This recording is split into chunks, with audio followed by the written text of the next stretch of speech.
L'eau. Ndiaga l'eau, Ndiaga Mata. Merci. Ndiaga l'eau est dans l'eau. Non, je ne commence pas par la tribune. Ah, l'Ouhéou, on est où là? On commence par le soleil quotidien. L'astre de Anne. L'astre de Anne. Mbadiamele. Aïe, aïe. C'est dans le secours de Ndiaga. Bon. Charité bien ordonnée. Non, il n'y a pas de charité ici. En matière d'information, il n'y a pas de charité. L'information, c'est l'information. Et même c'est dans la Constitution. Hein, le président Doudou Wade ne me dira pas le contraire. De même que Fatou Thiam Diazaka. Sounou Diabardi. Nous de Rufisque, c'est notre épouse. Fatou Thiam Diazaka. Nice. Alors, à la une du Soleil, on a Forum de Dakar sur la paix et la sécurité. Très important.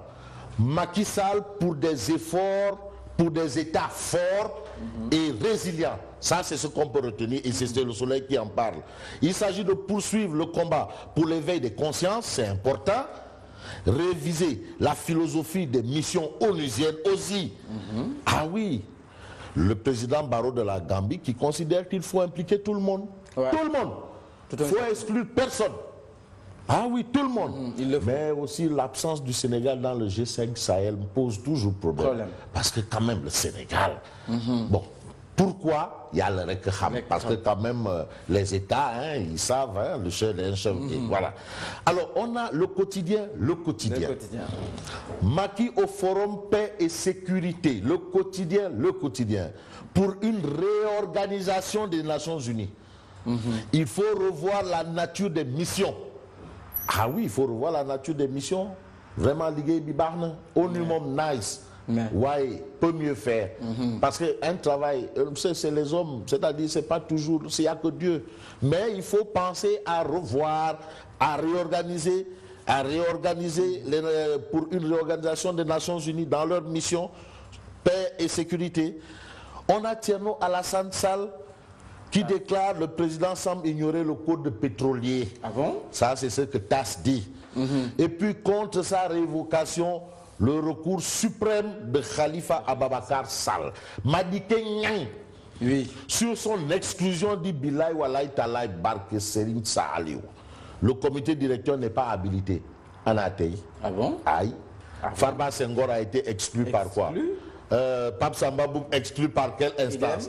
Farba Senghor par quelle instance? Macky Sall a démissionné. Il a démissionné. Ah non, il a claqué la porte. Non, Macky n'a même pas démissionné. Il a claqué la porte.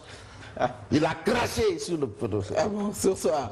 Source A révèle les raisons d'une bouderie. Mais qu'est-ce qu'on retient? Le Forum international de Dakar sur la paix et la sécurité en Afrique, c'est des ngapati Astafoula. Est boycotté. Ah bon? Ah waouh! Qui a boycotté? Mais les chefs d'État, ils sont d'année en année par les présidents, chefs de gouvernement et experts en la matière. Il y a Adam Barrow. Ben. Ah, il était le seul. Source A, moi je me contente de ce que Source A révèle, parce que nous on n'est pas à la place de Source A. Tu sais, c'est de l'info. Hein. Le Forum international de Dakar sur la paix et la sécurité en Afrique boycotté d'année en année par les présidents, chefs de gouvernement, experts. Ah, détoile.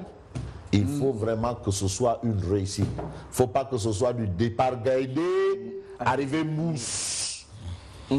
Voilà. Sud Quotidien. Mais Sud Quotidien parle de la gouvernance Macky en débat. Controverse autour de la signature de contrat et ou convention sur les richesses naturelles à la veille de la présidentielle. La gouvernance Macky en débat. Amadou Ka, enseignant, chercheur et observateur politique, qui soutient que la prudence aurait recommandé qu'on évite de le faire en période préélectorale. Ça, c'est ce qu'indique un enseignant-chercheur. Alors, que nous révèle l'enquête? L'enquête parle encore de la gestion et l'exploitation de l'eau au Sénégal. Oui. Mais dans l'eau, là, il y a quoi? Qu'est-ce qu'il y a là? Il y a beaucoup d'argent. Il est. C'est devenu une affaire de Kerbouki. Kerbouki. Kerbouki, Nyakul Chow. Kerbouki, Nyakul Chow de. Tonton Inad Bouré. Doukéata. Tonton Inad Saïwere, Doukéata. Gestion et exploitation de l'eau au Sénégal, bataille sans concession. Deketeyo. Derrière la guerre de l'affermage et l'agitation des uns et des autres se cache le contrôle des 25% Ouais, je te jure que les gens là qui jouent, qui se passent, qui deviennent des nègres de service et des marche-pieds là, c'est les 25% là. 25% qui seront réservés aux acteurs privés nationaux dans la nouvelle société en charge d'exploiter de l'eau. 25%. Donc toute la bataille là, tous les tchepi des golos là, tout ce que tu vois là, ça tourne. Dakar Times. Mais Dakar Times titre élection au Sénégal, un peuple, un but, 3 fichiers. Et dans Dakar Times, à propos de la gestion du pays, on a Bougane Gueye Dany. Le leader de Gamsebop. Le leader de Gamsebop. Il s'agit des révélations de Bougane dans une lettre adressée à Macky Sall. Ah oui, ce sont des propos.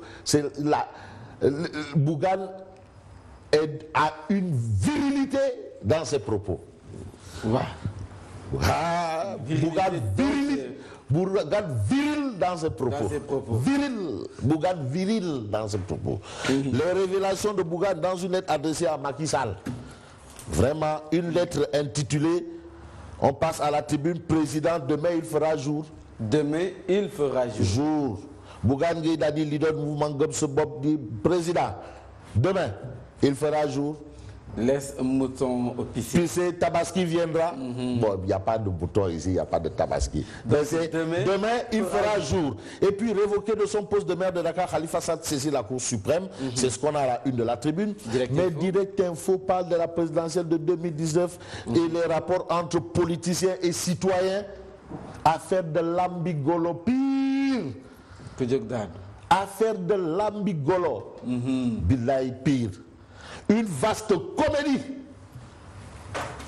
Une vaste comédie. Une vaste comédie. Pourquoi? Tu as des hommes politiques qui cherchent toujours à manipuler le peuple sénégalais et qui est mature et qui vote depuis 1848. Des candidats fallacieux, des candidatures fallacieuses et transhumants à gogo font le lit de l'élection de 2019. Une opposition désorganisée à la quête d'un leader. Des chefs de parti transformés en collecteurs régionaux.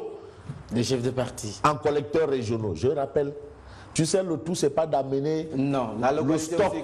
Mais chaque département, tu dois avoir 2000 signatures. Donc, c'est que localité. Donc, à tout Bouldovde. Non. Bouldovde. Bouldovde. C'est 2000 signatures par département. Faut pas nous tromper. Il a amené 50 000. Il a amené 60 000. Mais par département, c'est combien? C'est 2000 au minimum pour que tu aies par département. Ah oui. Bouldovde. Qui est fou? Ah, on sait, faut pas nous pomper l'air, oui, on a collecté 1000, 150 000, 800 000, total, non, c'est 2000 par département. Tengueguet 2000. 2000. Dakar 2000. Yes. Guédiawaye 2000. Pikine 2000. 2000. Alors, Libération. Mais Libération titre règlement de compte sous les flammes omaristes, Aïda Mbaké, les mystères d'une pyromane. Ça, c'est ce que révèle Libération. Les Échos invoquent horreur à Tcharoy Bédina 4. Salimata charcute sa coépouse Oumou à la machette. Elle a acheté une machette avec l'argent du Takoudene. Attaque sa coépouse dans la rue et la sabre sauvagement. Tcheyal. Wow. Mais Vox Populi fait. Mais on est où là? Vox Populi, Alpha, une aussi part de série noire au sein des couples. Elle mutile sa coépouse à coups de hache la veille de la nuit nuptiale. La veille de la nuit nuptiale. Bon, Marie immolée au Maris, la Nyarel était une voiture. Marie immolée au Maris, Ndeketeyo, la Nyarel, dont le mari parlait à sa femme, c'était une voiture. Sérieux?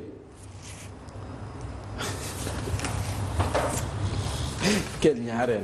Mais non, mais si, mais non, peut-être tu veux faire le nom. Indina le Nyarel. Oui. Indina la surprise. Surprise Nyarel. C'était une voiture auto. Et la Aola, elle a accouché hier. Tu veux brûler, cuire, tu veux cuire un être humain pour une voiture. On est où là? Il a dit non, Indina le Nyarel, Amna Nyarel. Dekete la Nyarel là. C'était simplement. C'était une voiture auto. Une voiture. Tiens. La surprise. La surprise. Nyarel bi. C'était une voiture. Une voiture. ñaareel moo tax tu vas brûler, tu veux tuer un être humain. Une voiture. Une voiture. Mais tu sais, c'est dans le langage courant. indi naa la ñaareel. indi naa la ñaareel. waaw. Hein? Alors que c'était une voiture. Alors rendez-vous demain. Non, Serigne Mor Mbaye a raison. Serigne Mor Mbaye. Qu'est-ce qu'il a dit? Il dit que non, il faut un ndëpp collectif. Le psychologue. Ndëpp collectif. Un deuil collectif. Un ndëpp collectif. Ndëpp, nous les bouts, on sait En ce tout cas, qu'un l'urgence est là. Ah, donc, Pape Diagne Bassirou, grand Serigne de Dakar, il faut un ndëpp collectif. Un deuil collectif. Waouh. Voilà, rendez-vous demain. À demain, Inch'Allah. Moi, je vous retrouve tout à l'heure et c'est pour le journal.